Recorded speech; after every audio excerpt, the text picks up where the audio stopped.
Hi, good afternoon, good morning, good evening, whatever time it is with you. Hi, welcome. Welcome to In Conversation with the Outnet. Hi, everybody. Welcome. Thanks so much for joining us again this week. This week, we're very excited that we're going to be joined by Amita Suman, star of Netflix's Shadow and Bone. I'm just going to go and try and go live with her. Bear with whilst so many of you I think are fans, which is exciting. I'm just sending her. I'm waiting to join her. Thank you so much for joining us. Oh, people from Japan, from Greece. It's so exciting, from all around the world. That's fantastic. From Russia, Colombia. Shadow and Bone is a big Netflix show, and it's based on the Lee Bardugo's Grishaverse novels. You should check it out. It's gaining huge amounts of traction, and it's kind of like set in this fantasy world. And Amita plays Inej Gaffer, who is like a huge fan favorite. Someone's saying that they did the whole series. It's not historical fiction, it's like fantasy fiction, but it's cleverly weaves in like loads of sort of political stories, and it's kind of like set in lots of different sort of places. Amita's unable to join. Hang on, hold with us again. We're going to try again. You know what it's like, these things are never ever easy, are they? I'm going to try again to see if I can send her the request. The best possible will in the world. It's never easy, is it? These Instagram lives. Ah, there she is. It worked. Hi, we made it work. How are you?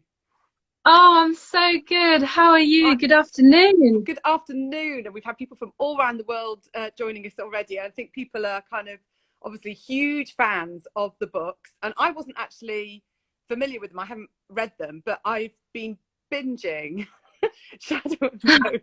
It's so good. And for anyone who isn't aware of your role, can you describe the race to us a little bit?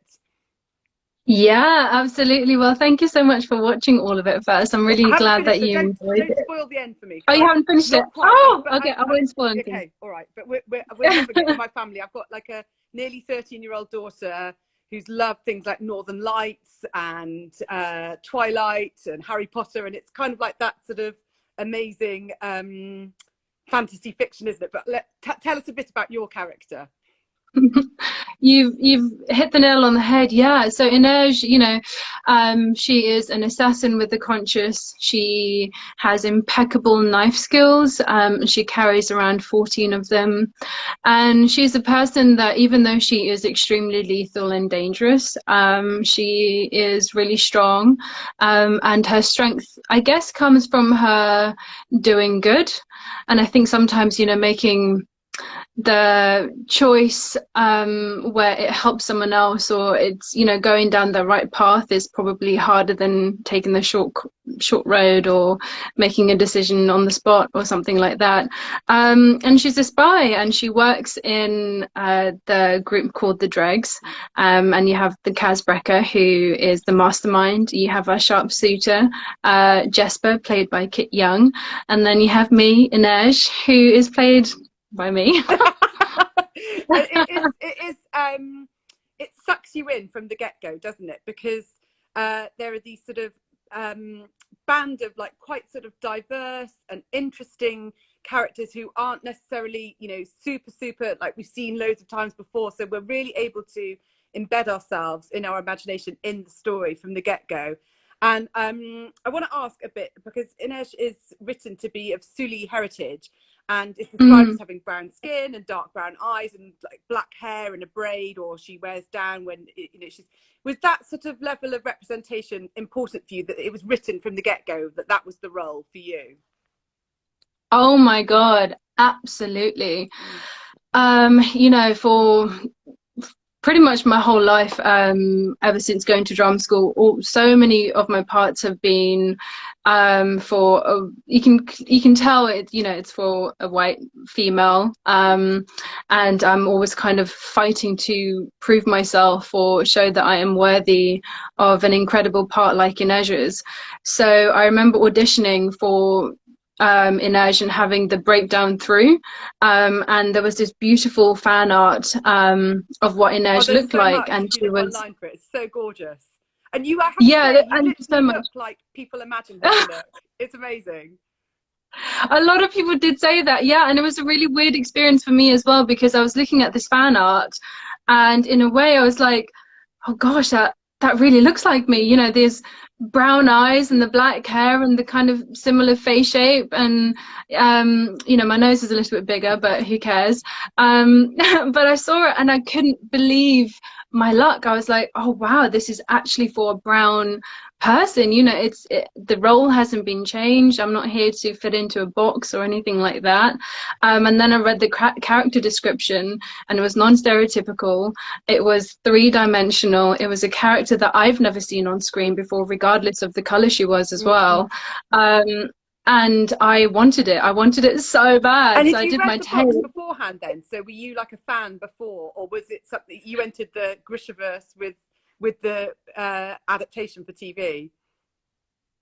I had no idea of the Grishaverse until I did my first tape, and then between my first tape to the second audition, I read the book, and I bought Six of Crows, and I thought I was going to finish it in one sitting. So I thought I was going to, you know, read one chapter or something like that. And I kid you not, I finished it. I didn't eat, I didn't drink, I didn't sleep. I just read it because the book was so good. I think it's one of the best books ever written in terms of the genre. And Leigh Bardugo, she is queen. She's What literally is queen it of that you fantasy. think? Is it that sort of like, you know how Harry Potter has that sort of like fan base, partly because people feel represented in the book, in that people feel a bit other or individual or sort of left out from mainstream? Is it partly that she sort of brings this sort of group of characters together in this like really interconnected, woven story that makes people feel part of it? Or what is it that you think sucks people in? I think you said it really. I think, you know, especially with the Six of Crows character, everyone's got real life issues that everyone can connect to. You know, you've got Jesper, who has his gambling addiction. You've got Kaz and Inej, who obviously suffer with trauma from, you know, from the past. And then you've got someone like Matthias, who struggles with their identity. You know, there are so many things that people can connect with, and they're timeless themes as well, no matter what age you are. You know, if we're 50 years in the future, who knows? Anyone who's watching this program, the series, or reading the books, you will connect to something. And I think the way Leigh has done it as well is very realistic, and it's not glorified or magnified either. It is what it is. And she's written it in such a real way. Like, even I got emotional when reading the books, you know, of all the different storylines and the moments that happen. And I'm not going to spoil anything, but I cried. I cried, I laughed, I gasped, I was on the edge of my seat. And then bringing that onto the production into the show, you know, you already have these real feelings, so you know what a certain moment would feel like, or the interaction between a character, you know, that kind of energy that bubbles inside you. It's yeah. And I think Leigh Bardugo in all of her books just kind of brings this realness, even though it's in a fantasy epic world. And now Netflix has this huge platform for everyone else to see it, you know, and connect with. I'm going to come to that, because I want to ask you about that what that must feel like. But I want to ask you first about the pressure and how you handle it, because you've mentioned about the fan art, and you know, there are so many huge fans of the books and the show and you. How do you handle that? Like, obviously they have really warmed to you playing the part, but how do you handle that pressure of living up to their expectations? I mean, can you handle it? Yeah, I think I was really happy that I read the books before I got the part, even though I was auditioning for it, because it gave me this window to look into the fan base and to kind of ask myself, okay, this book must be, you know, must be doing really, really well if Netflix want to turn it into a series. And I discovered the fandom, and I discovered the Grishaverse, and all of these characters are so beloved. And I completely understand why. I completely empathize with the fan base, because they've been there from the beginning and they've lived with these characters. And some of these characters have inspired people and made them feel comfortable with themselves as well. So obviously there was this huge pressure. And in my head, I was thinking, oh gosh, you know, I'm a huge fan of Inej as well. Can I do her justice? You know, am I going to be able to live up to these expectations? Of course, I'm never going to make anyone happy, everyone happy. You know, no one can make everyone happy in the world. But I can't to start see anybody in any of the comments saying anything other than how amazing you are and how much they love you. It's whizzing past with all these people around the world saying how you are the perfect Inej. So that must feel really good, mustn't it? It does. It's a massive sigh of relief. And you know, if I was in a position where I had a really beloved character and, you know, someone else was going to bring her to life, I'd feel really anxious, because I know what it is in my head, and I want her to kind of make other people feel what she made me feel. And I've been really lucky. I don't know what I've done to deserve such an amazing response, Well, but come on. It's been incredible. You've done a brilliant job, and you should be really proud of yourself for that. You've obviously incredibly talented, and you've got an untouchable skill that you can connect with people and through your acting, and that's just such a wonderful thing. I want to ask you about your acting as well, about with Kaz, and that magnetism that you create in that relationship between the two of you. How do you go about trying to workshop that between the two of you as actors, and to try and get that connection across on screen? It's such a great question, because when I finished reading the books, I thought their relationship was so magical and so unique. And it's very rare you read a relationship where it's such a guttural, internal, intense kind of feeling. And it all happens in the eyes, and it all happens in the stomach and the heart, instead of with the words or the physical touch or a kiss or, you know, anything like that. So when me and Freddie, we didn't have any chemistry reads or anything like that. Wow, he was cast and I was cast. So you were just in there cold. That's incredible. In there cold. Wow. Yeah. So I was really anxious to see, you know, who was going to be playing him. And I remember we were meeting Eric and Lee, and I knew Freddie was going to come in that day, so my heart was going like 1,000 miles an hour, because I get really nervous. I'm getting hot already thinking about it. And he walked through the door with this huge smile, such a calm energy, and just these big beautiful blue eyes. And I thought, I was really happy that we didn't have to, you know, have a chemistry read, because he really, for me anyway, he was the perfect Kaz Brekker. So when we came together in Budapest, you know, we just geeked out over the books. We discussed, we hung out with the rest of the cast and got to know one another. And what was really beautiful was that we both cared about the relationship so much, and we both wanted to respect, you know, the fans and what Lee had written. And, you know, we appreciated everything that everyone else appreciated about the relationship. And I think the challenge was, how do you, you know, show this chemistry without, like I said, without saying, oh, I like you, or I like the way you smile, or without holding someone's hand, or, you know, giving them a hug. But I think they just have one of those relationships where their actions speak louder than their words. And, you know, their traumas as well, it kind of inhibits them to be this way with one another. But also right now, you know, they haven't been working for long together, and I think they're figuring their feelings out, and they're realizing what they mean to one another, and perhaps that they're more powerful together. but it's, for me, it was all in the eyes. Yes, I don't yes. know. You've He got was both just got such an such incredible scene expressive partner. eyes as well, though. You really feel.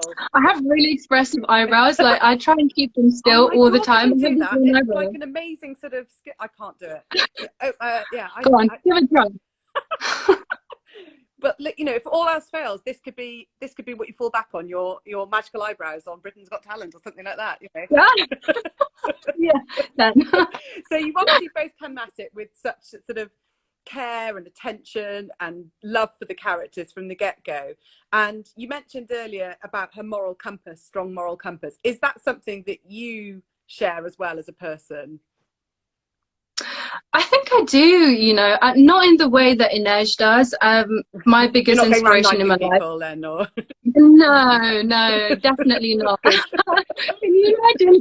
I would love to know that I've lived with the Yeah. character, because at the, when I figured out what her knives meant to her, it felt like armor. But yeah, my mum has always been the biggest inspiration in my life, and she has gone through so much, like any mothers have, I guess.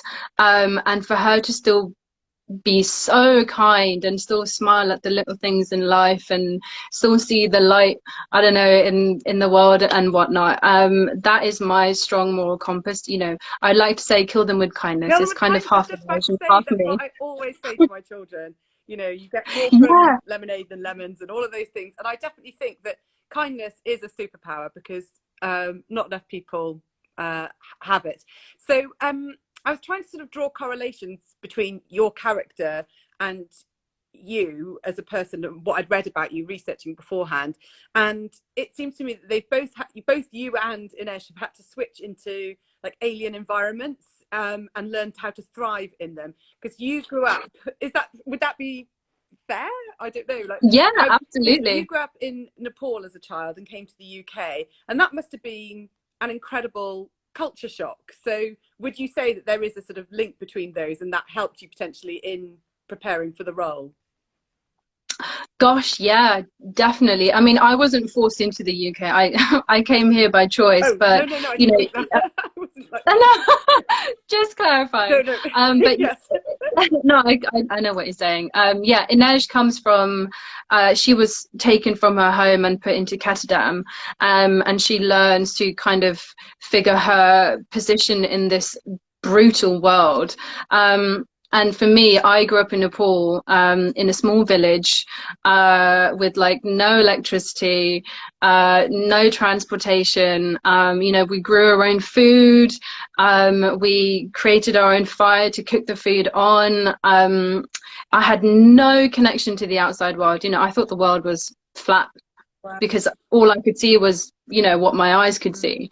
So coming to the UK, coming to the modernized, futuristic world of, planes and having a fridge and having a kitchen, and all of these kind of, supermarket. Oh my Yeah, gosh, yeah, going to yeah. the supermarket for food. I was just like, what? This is so mad. How old were And you when you came to the UK then? I was Seven. 7. So you must be, you've probably got plenty of memories. You're old enough to sort of remember the stark contrast then between those two different lifestyles.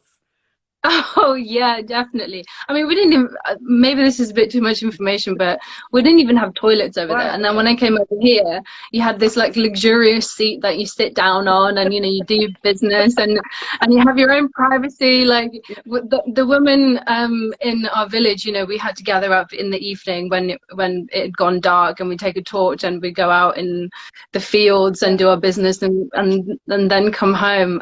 So it was a real culture yeah. shock. It was the first time I fell in love with cake, because in the village there's no sugar. And so do you I ever mean, take that for granted now, or have you still got like a really sweet tooth? oh, honestly, I would die for cake. I love cake so much. I I ate cake Are for you all good of the at, six at months. baking yourself now then? Have you taught yourself? I don't think I am, You know what? Freddie did make a really good banana bread in Budapest, and I've been trying to make banana bread ever since because it was so good, but it's not as good as Mary his, I'm not Berry's gonna lie. recipe and add chocolate chips. That's all I'm saying. Chocolate chips. Okay, Chocolate Mary chips is Berries, so thank good. you. It is so good. It was like the thing that everyone did in like lockdown 1 back in the UK. Yeah, didn't you just love Great British Bake Off? Oh my gosh, we spent so many evenings watching that. It was amazing. It is. It's something really soothing about it, and that and the Great Pottery Throwdown one that they do as well. I don't know if you've seen that, but that's just No. it's really charming, really charming. So I want to ask you about Inej again, and there's something that strikes me, and it could change, but it seems to me like she's got like a really good sense of self-worth in this, in that she's like resisting, you know, she doesn't want to just sort of like go for Kaz on any terms. It's got to be when he has emotionally opened up to her as well. And I wondered if that was something that you related to as well, and if you are someone who finds it easy to share your emotions, or are you more reserved like Inej? I wear my heart on the sleeve, so you know what you see, what you see is what you get. But I think one of the most inspiring things about Inej is what she has taught me. Because to get in her mindset, you know, you have to feel, despite the traumas that you've had, you have to learn to survive. And she learns to survive in a very harsh environment. And I think one of the best things about her is how she unapologetically, if I've said that correctly, demands equality and honesty from, you know, from her peers, from the people that she's working with. And if she doesn't get it, you know, she's gone. See you later. And I think she does that so powerfully. So now when I speak about you know, having the same opportunities for everyone, equal rights and whatnot, instead of kind of doing it out of fear of my skin color or the reaction that I might get or anything like that, I've learned to do that in a much more powerful kind of way of, you know, this is so important and I'm not in the wrong. Do you know what I mean? Yeah, that is an amazing lesson to have under your belt. Like I think most women are struggling with that.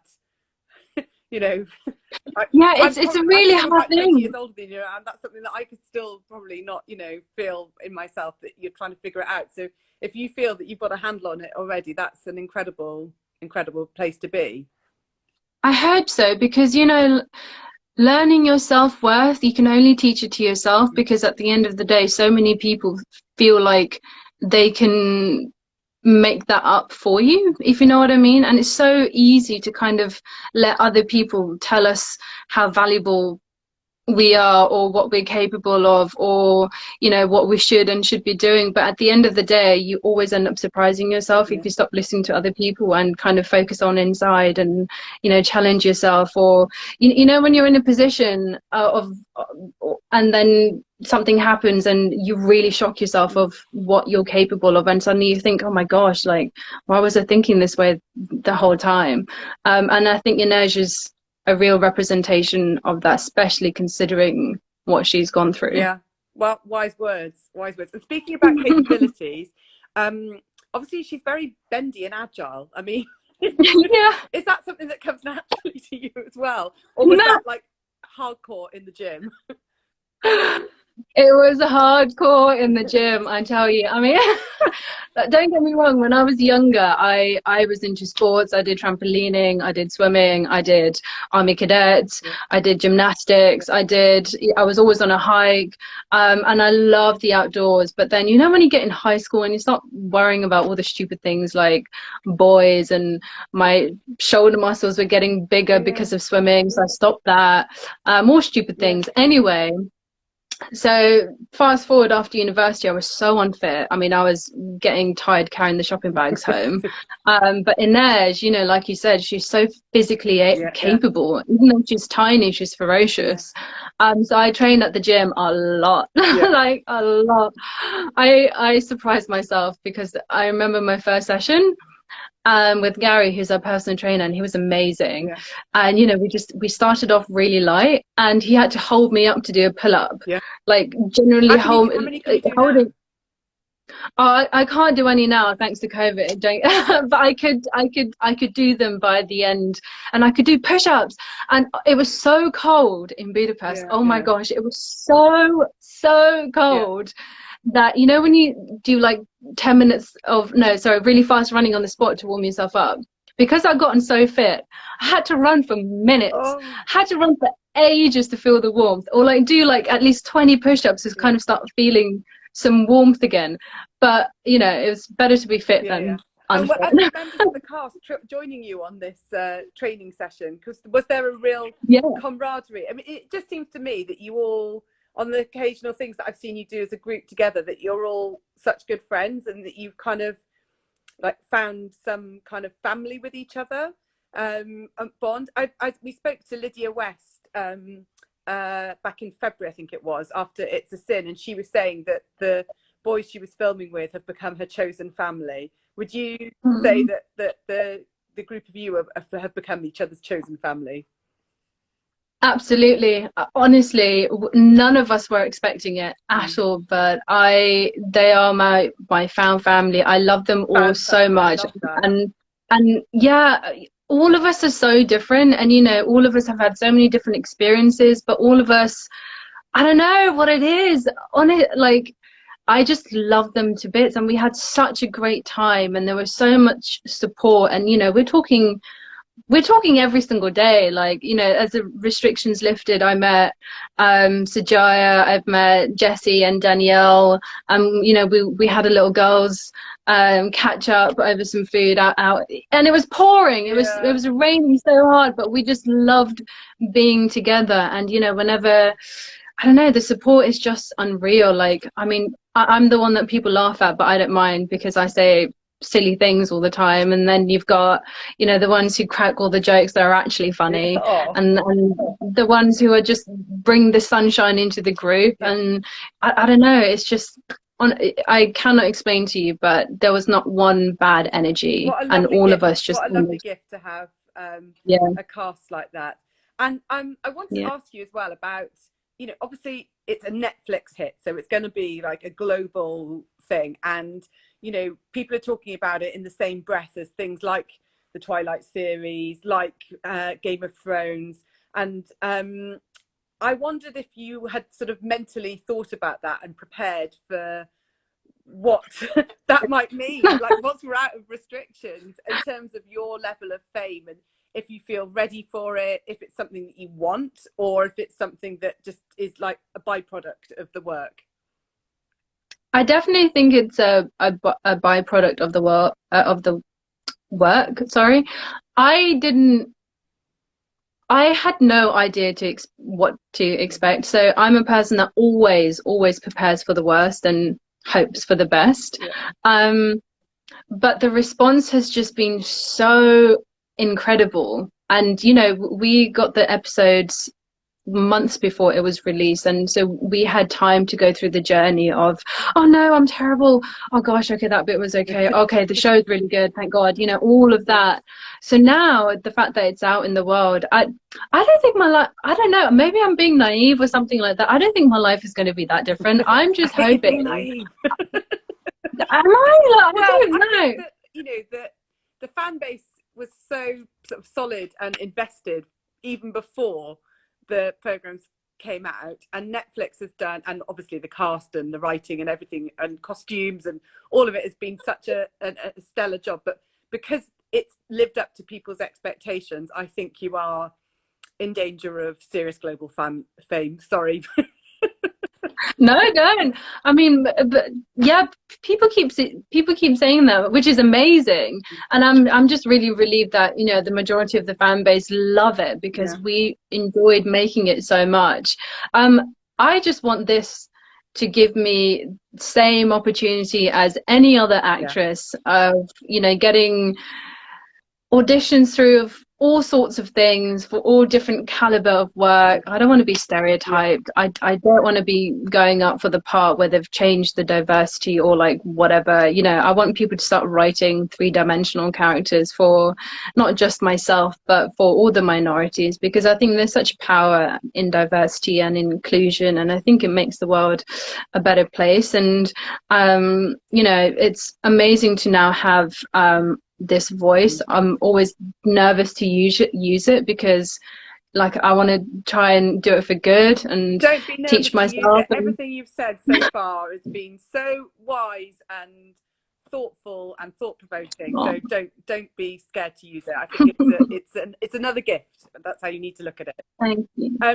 So I wanted to ask as well about, it's obviously been like a really challenging year, I think is the buzzword, and for everyone. I wanted to ask you about how you cope with it, how you cope with working in lockdown, how the promotional tour is going, having to do it sort of from home, from home, and how you're kind of like moving forward, with whatever you've learnt in this last year. Yeah, I think for me, it was so strange.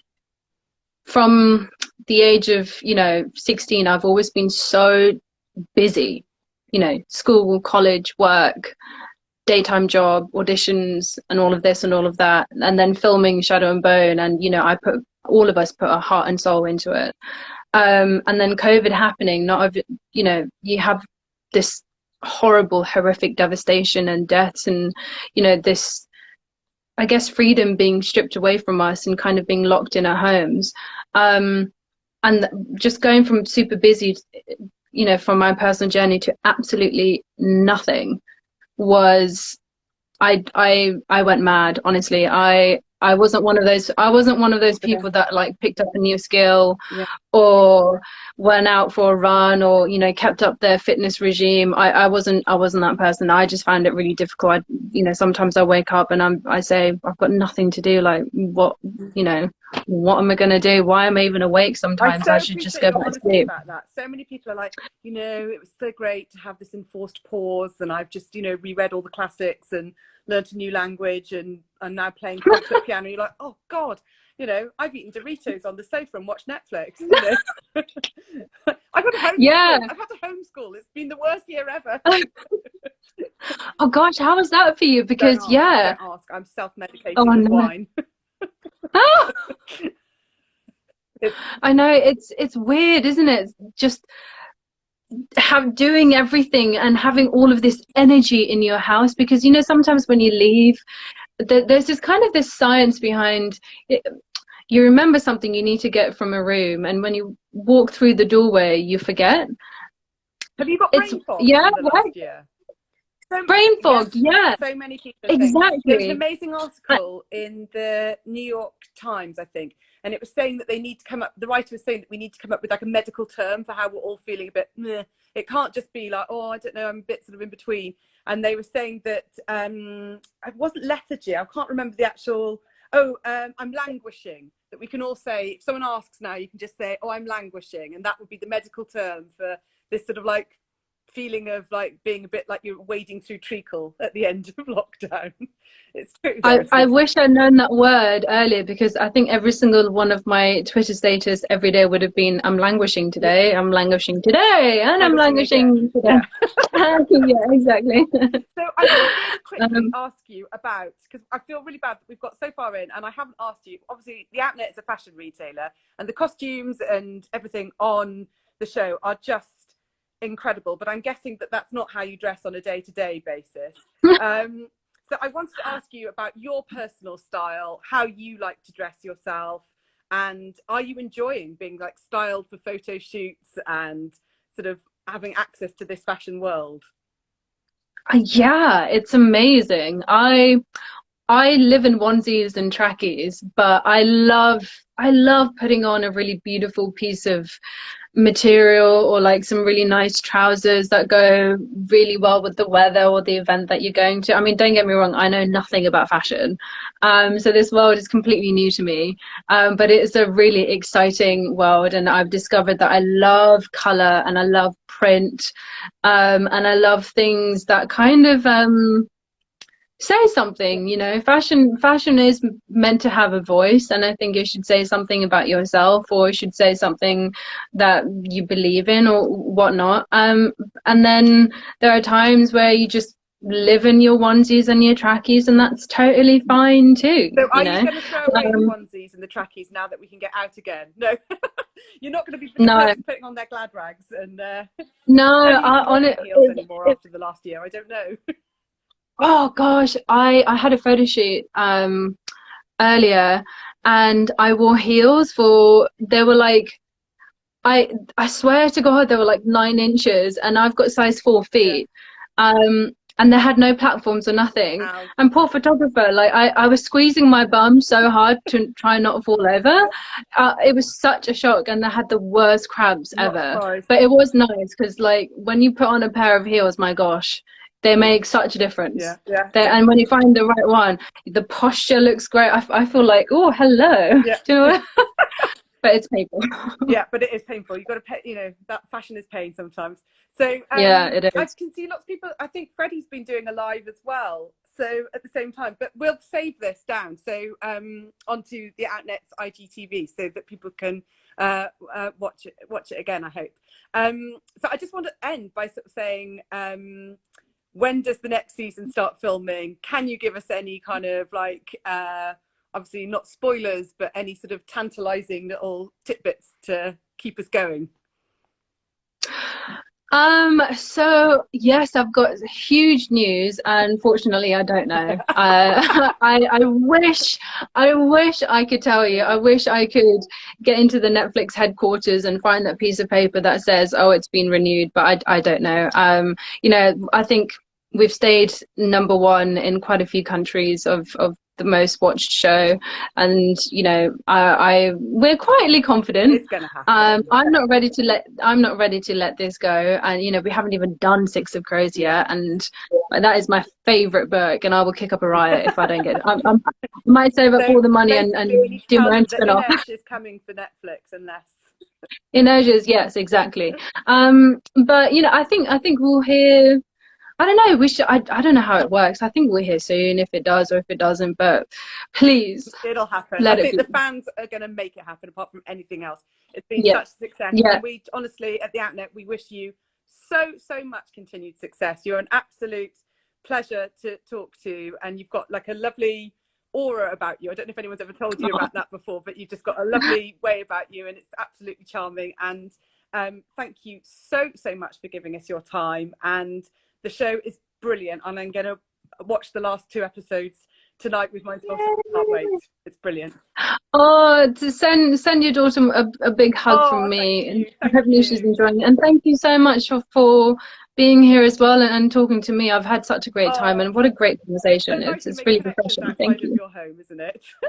Yeah, Thank you it so is. much. It Most really, really is. importantly, to everybody who's joined and watched as well. That's really brilliant. Yeah, thanks, guys. Yeah. Lots of love from Brazil. I mean, I'm all around the seeing world, from all everywhere. around the world. It's been amazing. Really fantastic. Thank you, everybody. Have a lovely afternoon or evening or wherever you are. Bye, everyone. Bye. Thanks, guys.